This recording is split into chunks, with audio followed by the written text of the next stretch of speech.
Ladies and gentlemen, my name is Keith Whittier, and I am a very fortunate man. Not only do I have a roof on my head and food on the table, but I also have the opportunity of coming and talking to you on a regular basis about all the movies that I see. And of course, recently I partnered with Ottawa Life magazine and as such am their movie reviewer. One of the great things about that is it affords me the opportunity of coming to a larger audience, but I also get the benefit of going to see screenings that I might not necessarily know about. Several days ago, one of my colleagues at the magazine told me about a screening of a movie called Little Gandi and asked me if I'd be interested in seeing it. Absolutely. I reached out to the organizers to make it happen, and they said, well, listen, Keith, we've got two screenings. One is for the public on Saturday, but then there's also a screening for parliamentarians if you'd like to join that. Well, I don't get to hang out with parliamentarians very often, so I was like, sign me up for that one, please. And I have to say, after coming out of the movie, I feel a sense of pride, but also a sense of disappointment. Now, before we get into my feelings, let's talk about the film. The film depicts the life of Ghiyath Matar. I mean, the movie is a documentary, so it talks about Ghiyath Matar. Now, I was not familiar with who this remarkable individual was. Essentially, he was a Syrian activist, a peaceful protester, if you will. While a lot of people might throw rocks and stones, his equipment was a bottle of water and a rose. He would tape the rose to the bottle of water and hand it out to soldiers. The movie did a very good job of comparing him to Martin Luther King Jr., who was also a peaceful protester. But unfortunately, like Dr. King, Mr. Matar's fate was an untimely, violent one.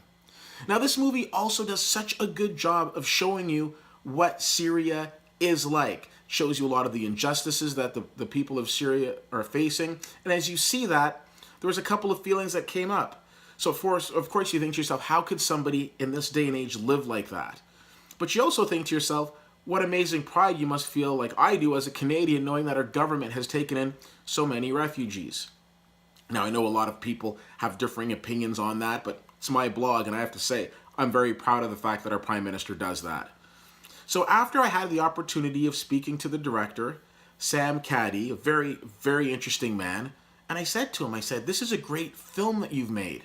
I wasn't saying it just because he was there. I've been around lots of directors, and I assure you, there are times where it's just exit stage left. But I wanted to go and shake this man's hand, and I wanted to say to him how much I enjoyed his film. He mentioned that distribution was a concern.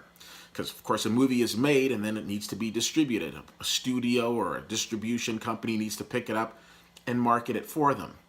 I asked him why he hadn't taken this film to the Toronto International Film Festival, a festival that you've heard me talk about many times before. And I was extremely disappointed to hear that he had taken it to TIFF and they turned him down. Now, there's a lot of wonderful things about the Toronto International Film Festival, and they get it right, I think, more than they get it wrong. You can just look at the slew of Best Picture nominees that have gone through TIFF, and you know that to be the case. But I'm completely baffled at the fact that a festival that said yes to the Bad Batch and said yes to I'm the Pretty Thing That Lives in the House said no to this remarkable film. And I don't understand it.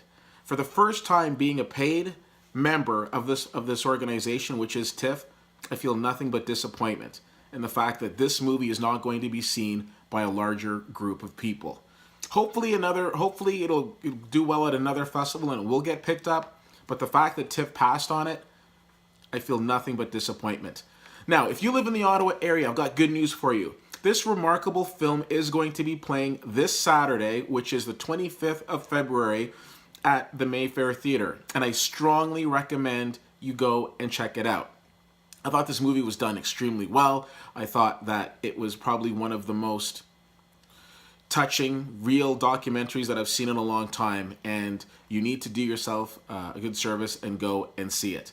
I give this movie an A-. My name is Keith. As always, you can reach out to me on Twitter at CFL_fan, Facebook.com/WhittyWhittier, and WhittyWhittier.com. Thanks so much for checking this out, and until next time, I'll see you at the movies.